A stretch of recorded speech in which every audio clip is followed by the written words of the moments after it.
Welcome. In this video, I'm going to show you how you can fix the connection problem with your Jabra Evolve 65E.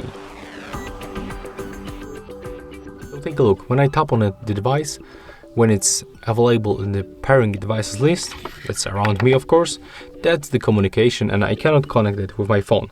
So first of all, I can recommend you to go back from the pairing list and then power off Bluetooth on your device.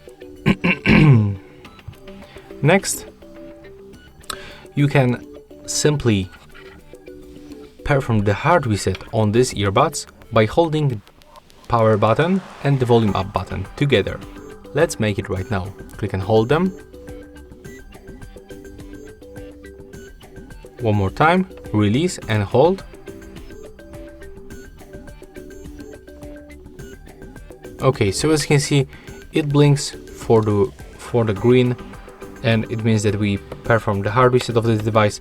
So right now, click and hold this power button one more time to turn off your device. Just like that, it was just blinking on the red, so it means that the device is power off. And right now, we have to enter the pairing mode manually. So one more time, click and hold this button until this indicator turns blue.